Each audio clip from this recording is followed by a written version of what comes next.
unsur dunia, semua toh hangus dalam nyala api, dan bumi dan segala yang ada di atasnya akan hilang lenyap. Mana sorgawi. Makanya firman Tuhan ini harus menjadi kesukaan kita. Harus kita baca, harus kita renungkan siang dan malam.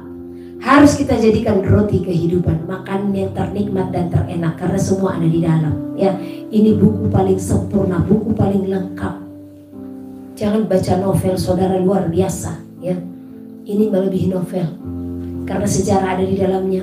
Bagaimana supaya kita sukacita, ya, untuk mengatasi persoalan pergumulan pun ada di dalamnya. Kita lanjut. Akan tetapi saudara-saudaraku yang kekasih, yang satu ini tidak boleh kamu lupakan, yaitu bahwa di hadapan Tuhan satu hari sama seperti 1000 tahun, dan 1000 tahun sama seperti satu hari. Di sini berbicara kita tidak ada tahu waktu Tuhan, benar? Gak ada yang tahu waktu Tuhan. Jikalau engkau mengukurkan, dari dulu ini sudah berapa ribu tahun ini Tuhan gak datang, ya, engkau mengukurkan itu, gak taunya hari ini saudara mati, selesai saudara, ya. Makanya jangan jadi pengejek-pengejek, ya. Bisa kita katakan, oh masih lama kok itu Tuhan datang, padahal hari ini Tuhan datang, ya. Ada juga orang, ya sudahlah, dia mau sesuatu, oh Tuhan datang tahun sekian katanya, padahal masih panjang waktu di depan. Kira-kira seperti itu. Karena tidak ada yang bisa menetapkan waktu Tuhan itu. Tidak ada. Yang saudara sangka lama, itu cepat. Sangka cepat, itu akan lama. Itu pengertian daripada ayat ini, yang dibukakan untuk detik ini. Karena itu baru detik ini Tuhan bukakan, ya. Nah, kita lanjut. Tuhan tidak lalai menepati janjinya. Jadi kalau dia katakan sudah akan datang, ya akan datang. Jadi jangan menantang Tuhan. Mana, nggak ada kan? Lihat tuh, langit masih tetap biru, masih ada hujan kok.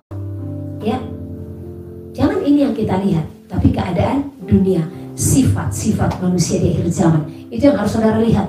Lihat pertumbuhan anak karakter istrimu. Lihat tetanggamu, bagaimana hubungan mereka kepada Tuhan. Jikalau kasih semakin dingin, oh berarti time is coming soon, ya. Sekalipun ada orang yang menganggapnya sebagai kelalaian. Jadi menganggap kelalaian kalau kita bilang kan nggak datang kan, ya, itu kelalaian, ya. Sekalipun kita menganggap itu sebagai kelalaian, tetapi ia sabar. Keren ya. Siapa ia di sini? Elohim. Tetapi ia sabar terhadap kamu, karena ia mengkehendaki supaya jangan ada yang binasa, melainkan supaya semua orang berbalik dan bertobat. Jadi jangan saudara pikir Elohim belum datang saat ini karena belum waktunya. Tetapi Tuhan memberikan waktu, memperpanjang waktu, memberikan kesempatan supaya apa? Saudara dan saya bertobat. Kesempatan yang seharusnya saudara mengucap syukur. Aduh, terima kasih Tuhan, Engkau belum datang, masih ada yang belum beres ini. Tunggu dulu Tuhan, beres dulu. Hari ini pokoknya aku tuntaskan, aku bereskan, ya. Jadi jangan saudara menganggap Elohim itu lalai, nggak datang-datang. Saudara menganggap Tuhan lalai menepati janjinya. Dengan perkataanmu itu, itulah yang saudara perbuat kepada Elohim, ya. Tanpa saudara sadari, Dia memberikan kesempatan, waktu bagi kita untuk memulihkan keadaan kita, supaya kita bertobat. Nah, di saat saudara mendengar hari ini hal seperti itu gimana? Sedih nggak? Sedih lah. Kalau nggak sedih, datar saudara itu, ya. Tetapi hari Tuhan akan tiba seperti pencuri. Pada hari itu langit akan lenyap dengan gemuruh yang dahsyat, dan unsur-unsur dunia akan hangus dalam nyala api, dan bumi dan segala yang ada di atasnya akan hilang lenyap. Jadi, jika segala sesuatu ini akan hancur secara demikian, seperti apa hancurnya? seperti yang dikatakan. Kalau hari itu langit akan lenyap, sedangkan ada aja tanda di langit, saudara sudah takut, benar?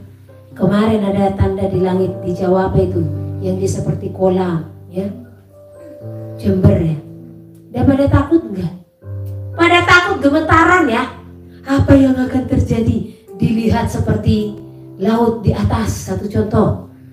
Tanda apa ini? Seperti itu aja udah takut, ya. Dilihat, suara didengar dari atas, aduh, ada peringatan ini. Apa ini? Itu aja udah takut. Nah, ini apa yang dikatakan di sini? Ya, kalau saudara nggak takut, nggak tahu lagi saya. Manusia seperti apa kita ini? Ya, dikatakan kalau langit akan lenyap dengan gemuruh yang dahsyat. Ya, petir saja kuat, takut enggak? Coba yang di sini dulu. Apalagi nih di tempat kita ini intens petir sangat tinggi ya. Jadi ini kabar baik bagi yang mau datang ke sini, bagi yang mau ikut. Ini intens petirnya sangat tinggi ya. Petir di depan mata, saudara. Kadang kalau ada petir ya sudahlah Tuhan, itu kan kau yang menjadikannya, pasti kau lewatkan dari kami, itu aja. Ya karena kadang kayak di samping jendela, ya.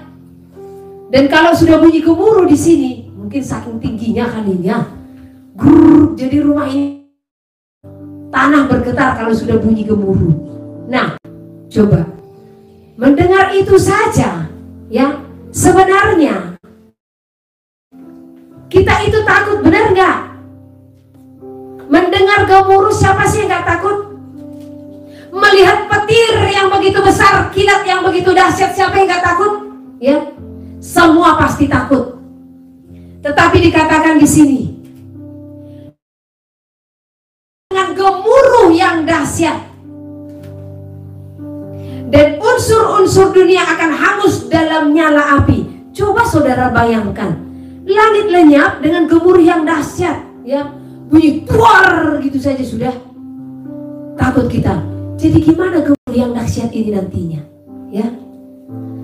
Belum lagi unsur-unsur dunia, ya. Mejanya pendek. Unsur-unsur dunia akan hangus dalam nyala api. Apa unsur-unsur dunia? Ya ini bumi ini semua. Tanah-tanah, bukit-bukit, gunung-gunung, semuanya akan hangus oleh apa? Nyala api. Jadi bayangkan dulu api di sekitar saudara. Jangankan memenuhi wilayah kotamu, ya. Sedangkan perumahan aja terbakar atau ruko terbakar, satu rumah aja terbakar sudah ngeri. Apalagi ini dikatakan ya, unsur-unsur dunia semua toh hangus dalam nyala api, dan bumi dan segala yang ada di atasnya akan hilang lenyap. Jadi kalau saudara ada di atasnya, hilang lenyap juga saudara, ya. Jadi makanya takutlah akan Elohim. Jadi jika segala sesuatu ini akan hancur secara demikian, lihat langit, lihat bulan, lihat bintang, unsur-unsur bumi ini, lihat semua besar enggak? Sedangkan melihat pemandangan saja, air terjun dengan panjang 100 meter kurasa ya, kita sudah wow, seperti itu ya, keheran-heranan. Bagaimana melihat ini ya, memenuhi bumi.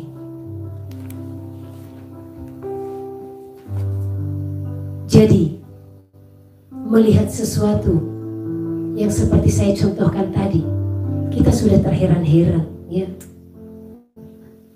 Kemarin waktu kami ke NTT, satu bukit pindah loh, ya, pindahnya juga keren, tidak hancur bukitnya, ya pindah tuh, dan pindahnya ke jalan, itu jalan dilewati, orang NTT pasti udah tahu itu ya. Akhirnya ya di alat berat, karena hari itu kami lewat, jadi seperti kue yang dipotong, apa nasi tumpeng dipotong. Nah, jadi Jadi ada bekas potongannya. Lucunya bukan bergeser seperti ini loh. Dari atas sini turun ke sini dan tidak pecah. Nasi tumpeng kita turunkan pecah tuh. Ini enggak. Apa nggak gemetar kita melihat seperti itu? Jadi saya hanya ditujukan karena saat itu sudah di tanahnya. Jadi ini bu tanahnya dari situ, itu gunung itu. Yang seperti potongan kue. Saya bilang iya. Lah itu ke sini. Jadi seperti dipotong gunung itu pindah ke jalan. Kalau hanya bergeser kan pernah ya. Likuifaksi ya. Kan bergeser. Ini enggak dipotong. Itu kita sudah terheran-heran dan takut ya. Bagaimana kalau melihat langit yang seperti tadi, gemuruh dahsyat katanya dan unsurnya hangus dengan nyala api. Jadi jika segala sesuatu ini akan hancur secara demikian, apa yang kita lihat hebat ini itu pun akan hancur ya. Betapa suci dan salehnya. Kitalah saya tuliskan di sini, saya bacakan ya, harus hidup. Artinya siapa kita? Secara ukuran kita kecil, gunung itu tadi gede ya. Itu saja semua bisa hancur, lenyap, binasa ya. Jadi bagaimana kita tidak harus hidup suci, benar-benar suci supaya apa? Oh, seberapa lah kita ini ya. Kurasa sebiji pasir pun dijatuhkan dari sorga ya, menimpa kita selesai. Jangankan sebiji pasir ya. Kalau sempat terjadi hujan es yang sebanyak 100 pon ya, nah jatuh ke bumi menimpa kita, habis kita 45 kilo itu. Sedangkan kemarin hujan es segini-segini ya, itu di mana itu saya lupa, hujan esnya segini. Itu aja pun saya rasa kalau jatuh dari atas tertimpa kepala mati kita itu ya. Nah, mengingat betapa kecilnya kita dibandingkan unsur-unsur bumi ini ya kan. Ini seberapa bagian unsur bumi lah kita ini, coba. Berapa luas dunia ini ya. Jangankan luas dunia, luas rumah saudara saja saudara ukur seberapa bagian kecil saudara dibandingkan rumah saudara. Ini aja akan hilang lenyap, apalagi kita yang hanya segini ya. Jadi makanya kita harus suci, harus saleh selama kita hidup di dalam dunia, supaya apa? Kita bisa tertolong, kita bisa selamat, kita bisa masuk surga ya. Jadi jika segala sesuatu ini akan hancur secara demikian, jika unsur-unsur bumi ini akan hancur secara demikian, betapa suci dan salehnya kita harus hidup, yaitu kamu atau kita yang menantikan dan mempercepat kedatangan hari Elohim. Pada hari itu langit akan binasa dalam api dan unsur-unsur dunia akan hancur karena nyalanya. Tetapi sesuai dengan janjinya, kita menantikan langit yang baru dan bumi yang baru di mana terdapat kebenaran. Amin. Ini yang menjadi tujuan hidup kita, supaya kita bisa berdiam di mana langit yang baru, bumi yang baru. Ya, ada lagunya itu. Saya hanya lupa. Banyak lagu yang tidak saya hafal. Sebab itu saudara-saudaraku yang kekasih, sambil menantikan semuanya ini kamu harus berusaha supaya kamu kedapatan tak bercacat dan tak bernoda di hadapannya dalam perdamaian dengan kita ya. Jadi usahakan di saat hari kedatangannya, di saat Elohim hendak menjemput kita ya, usahakan supaya hidup kita tidak bercacat dan tidak bernoda di hadapan Elohim. Amin. Makanya setiap hari sangkal diri, pikul salib,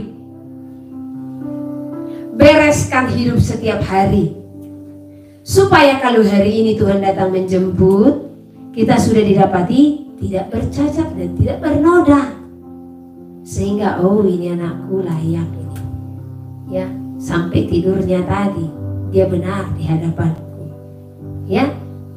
Nah, jadi berhati-hati supaya setiap hari sangkal diri, pikul salib ya, karena kita tidak ada yang tahu hari kedatangan Elohim. Anggaplah ini ayat emas bagi kita di siang hari ini, di Sabat yang indah ini. Tanggal berapa ini? 8 ya. Tanggal 8 Juni 2024. pukul ini jam berapa ini? 12 ya, lewat 4 menit waktu Indonesia Barat.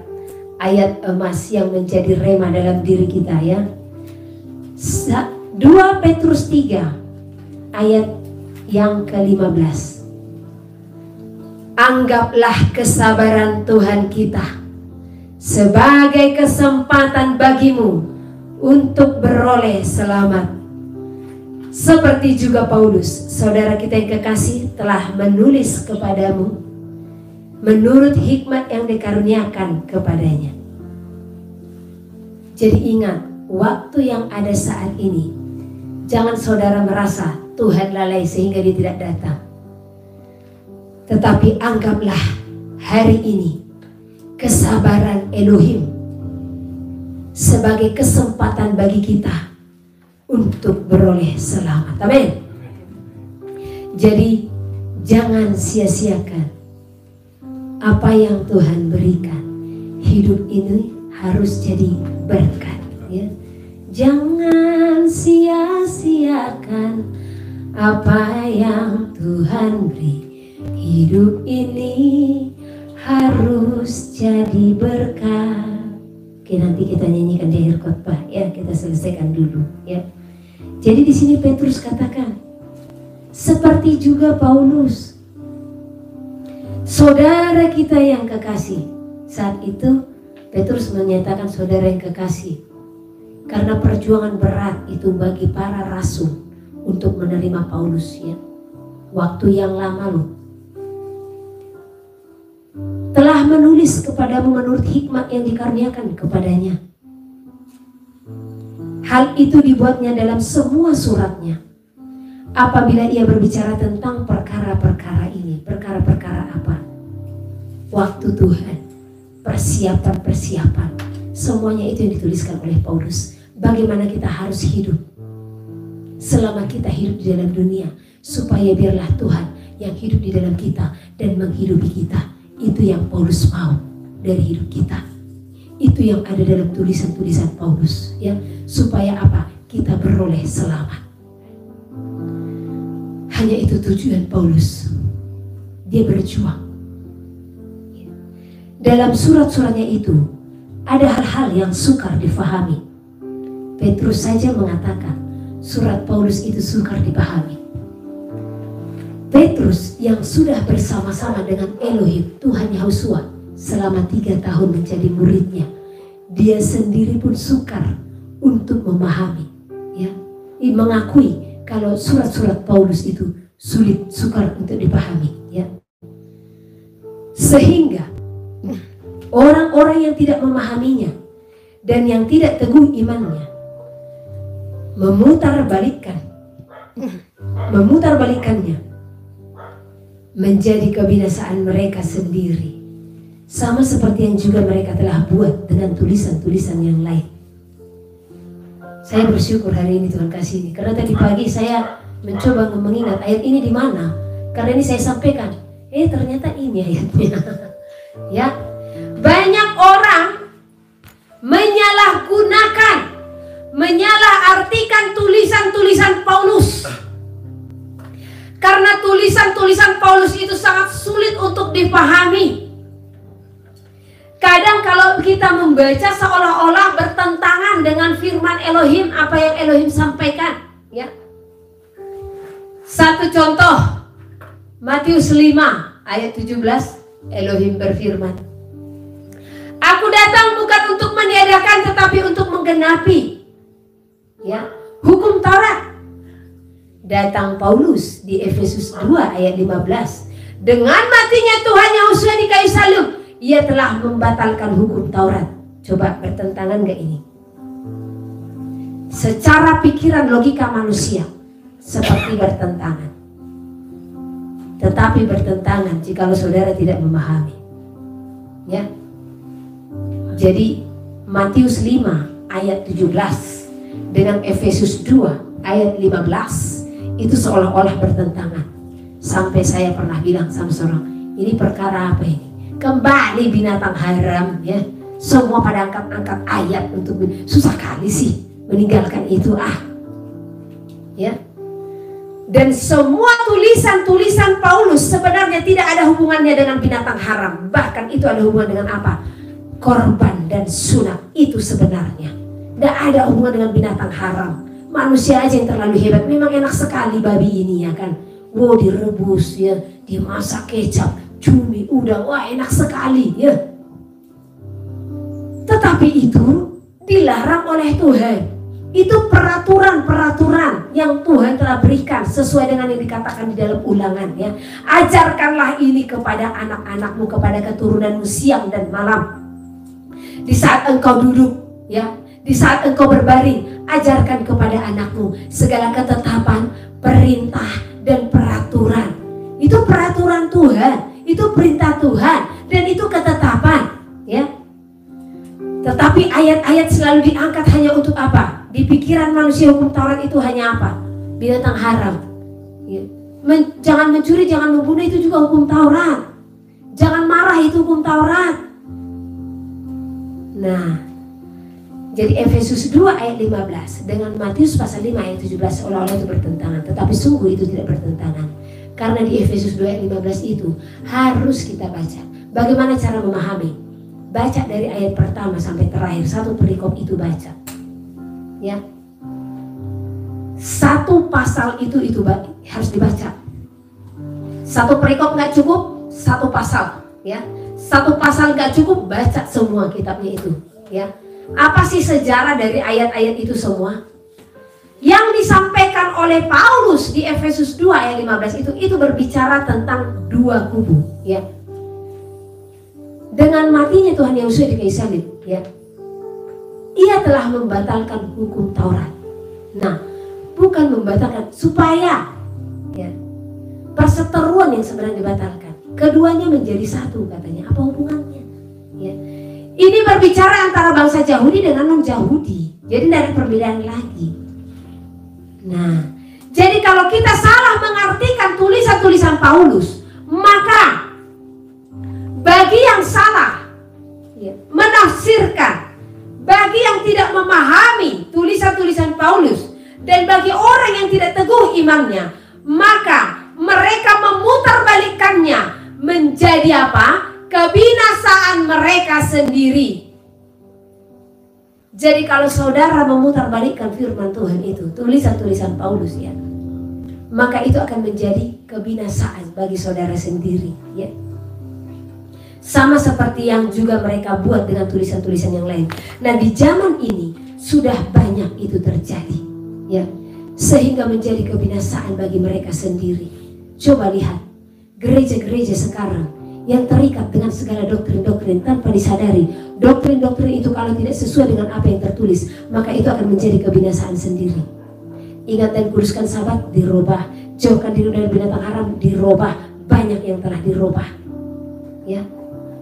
Akhirnya apa? Segala yang diputar balikkan ini akan menjadi kebinasaan sendiri ya. Jadi jangan pernah mengurang-urangi atau menambah-nambahi apa yang sudah tertulis dalam firman Elohim ya. Ingat kelima hal yang sudah terhilang ya. Yang pertama apa? Nama. Yang kedua tentang apa? Kuduskan Sabat ya. Yang ketiga apa? Jauhkan diri dari binatang haram. Yang keempat ya, nyatakan panggilan dan mengakui karunia-karunia roh. Yang kelima, supaya kita menyembah Tuhan di dalam roh dan kebenaran.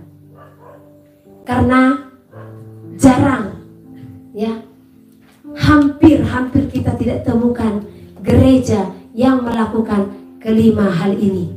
Kebanyakan yang kita temukan, yang satu dilakukan, yang lain diabaikan. Jadi Tuhan mau kita melakukan semua. Banyak yang bertanya, Bu, di mana itu dilakukan semua? Di gereja apa? Di gerejanya Tuhan. Di mana gerejanya Tuhan? Dirimu sendiri. Kitalah bait suci itu. Kitalah bait suci yang kudus. Di saat engkau benar-benar menjadi pelaku firman Tuhan ya. Kitalah bait suci yang akan dibawa untuk kembali ke dalam kerajaannya. Kitalah bait suci yang dinanti-nantikan oleh Elohim itu sendiri. Amin. Jadi berjuang. Jadi kelima hal ini sulit kita temukan di dalam keorganisasian gereja untuk dilakukan semua. Kalau ada ini di satu organisasi, nama, sahabat, binatang haram, mereka lakukan ini, ya. Nah, tetapi ada dua hal tidak dilakukan. Satu contoh ya, di satu organisasi dua hal ini dilakukan, yang tiga ini tidak dilakukan. Nah, tetapi kita di organisasinya Tuhan, maka kita harus melakukan semuanya. 5 hal ini harus kita lakukan. Karena ini ada di mana? Ya, mereka maju stop. Karena 5 hal ini ada di mana? Dalam firman Tuhan. Ya, engkau hidup bukan dipimpin oleh dunia. Engkau hidup bukan diatur oleh dunia. Engkau hidup diatur oleh firman Tuhan. Ya, engkau hidup dipimpin oleh Roh Kudus, bukan dipimpin oleh dunia. Sekalipun saat ini engkau ada di dalam satu keorganisasi dunia, tetapi ingat, dimanapun engkau berada, di organisasi apapun engkau berdiri, maka tetaplah menjadi pelaku firman Tuhan. Karena kita hanya takut akan firman Tuhan. Sekalipun gerejamu menentangmu akan hal itu, tetaplah bertahan dan berjuang. Kecuali di saat engkau telah mereka tolak atau mereka tidak menerima, ya, engkau yang berdiri seperti itu, maka angkatlah kakimu, kibaskanlah debu dari kakimu sebagai peringatan bagi mereka. Karena suatu hari nanti mereka akan melihat kalau kebenaranlah yang ada padamu. Jadi jangan takut di saat engkau dimusuhi karena kebenaran. Jangan engkau takut di saat engkau dijauhi karena kebenaran. Jangan engkau takut di saat engkau pun harus ditinggalkan, harus ditolak hanya karena kebenaran. Elohim itu cukup bagi kita. Amin. Elohim cukup bagi kita.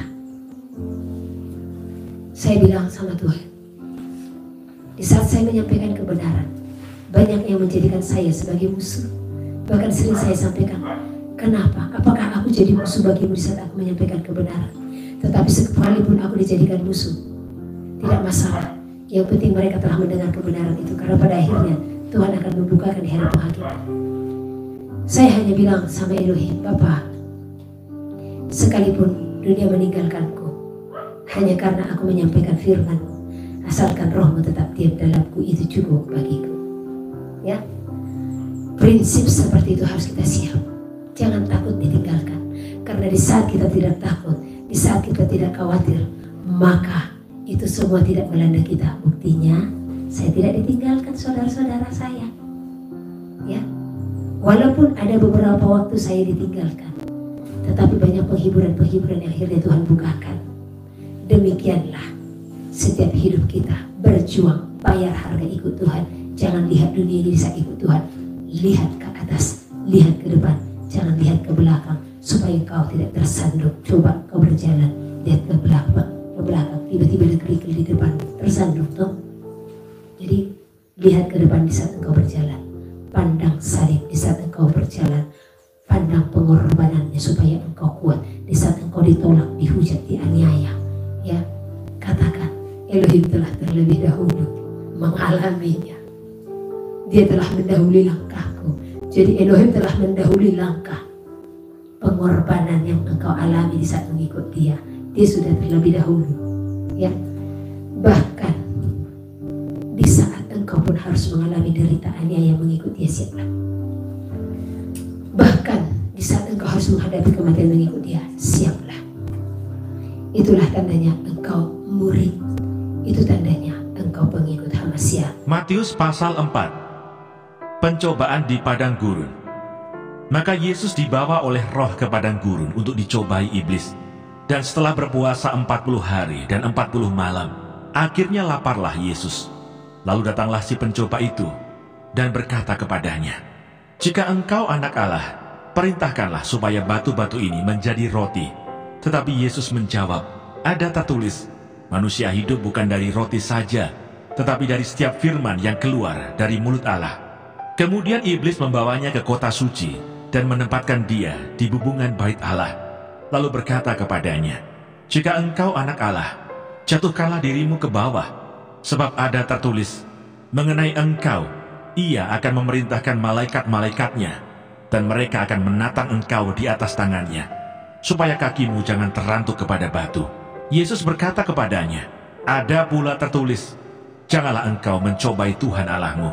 Dan iblis membawanya pula ke atas gunung yang sangat tinggi, dan memperlihatkan kepadanya semua kerajaan dunia dengan kemegahannya, dan berkata kepadanya, semua itu akan kuberikan kepadamu, jika engkau sujud menyembah aku. Maka berkatalah Yesus kepadanya, enyahlah iblis, sebab ada tertulis, engkau harus menyembah Tuhan Allahmu, dan hanya kepada Dia sajalah engkau berbakti. Lalu iblis meninggalkan dia, dan lihatlah, malaikat-malaikat datang melayani Yesus. Yesus tampil di Galilea. Tetapi waktu Yesus mendengar bahwa Yohanes telah ditangkap, menyingkirlah ia ke Galilea. Ia meninggalkan Nazaret dan diam di Kapernaum, di tepi danau, di daerah Sebulon dan Naftali, supaya genaplah firman yang disampaikan oleh Nabi Yesaya. Tanah Sebulon dan tanah Naftali, jalan ke laut, daerah seberang sungai Yordan Galilea, wilayah bangsa-bangsa lain. Bangsa yang diam dalam kegelapan telah melihat terang yang besar, dan bagi mereka yang diam di negeri yang dinaungi maut telah terbit terang. Sejak waktu itulah Yesus memberitakan, bertobatlah, sebab kerajaan surga sudah dekat. Yesus memanggil murid-murid yang pertama. Dan ketika Yesus sedang berjalan menyusur danau Galilea, ia melihat dua orang bersaudara, yaitu Simon yang disebut Petrus dan Andreas saudaranya. Mereka sedang menebarkan jala di danau, sebab mereka penjala ikan. Yesus berkata kepada mereka, mari ikutlah aku, dan kamu akan kujadikan penjala manusia. Lalu mereka pun segera meninggalkan jalannya dan mengikuti dia. Dan setelah Yesus pergi dari sana, dilihatnya pula dua orang bersaudara, yaitu Yakobus dan Zebedeus, dan Yohanes saudaranya, bersama ayah mereka Zebedeus, sedang membereskan jala di dalam perahu. Yesus memanggil mereka, dan mereka segera meninggalkan perahu serta ayahnya, lalu mengikuti dia. Yesus mengajar dan menyembuhkan banyak orang. Yesus pun berkeliling di seluruh Galilea. Ia mengajar dalam rumah-rumah ibadat dan memberitakan Injil Kerajaan Allah, serta melenyapkan segala penyakit dan kelemahan di antara bangsa itu. Maka tersiarlah berita tentang dia di seluruh Syria, dan dibawalah kepadanya semua orang yang buruk keadaannya, yang menderita pelbagai penyakit dan sengsara, yang kerasukan, yang sakit ayan, dan yang lumpuh. Lalu Yesus menyembuhkan mereka. Maka orang banyak berbondong-bondong mengikuti dia. Mereka datang dari Galilea dan dari Dekapolis, dari Yerusalem dan dari Yudea, dan dari seberang Yordan. Matius pasal 5. Khotbah di bukit. Ucapan bahagia. Ketika Yesus melihat orang banyak itu, naiklah ia ke atas bukit, dan setelah ia duduk, datanglah murid-muridnya kepadanya. Maka Yesus pun mulai berbicara dan mengajar mereka, katanya, berbahagialah orang yang miskin di hadapan Allah, karena merekalah yang empunya kerajaan surga. Berbahagialah orang yang berduka cita, karena mereka akan dihibur. Berbahagialah orang yang lemah lembut, karena mereka akan memiliki bumi. Berbahagialah orang yang lapar dan haus akan kebenaran, karena mereka akan dipuaskan. Berbahagialah orang yang murah hatinya, karena mereka akan beroleh kemurahan. Berbahagialah orang yang suci hatinya, karena mereka akan melihat Allah. Berbahagialah orang yang membawa damai, karena mereka akan disebut anak-anak Allah. Berbahagialah orang yang dianiaya oleh sebab kebenaran, karena merekalah yang empunya kerajaan surga. Berbahagialah kamu, jika karena aku kamu dicela dan dianiaya, dan kepadamu difitnahkan segala yang jahat. Bersukacita dan bergembiralah, karena upahmu besar di surga. Sebab demikian juga telah dianiaya nabi-nabi yang sebelum kamu. Mana Sorgawi.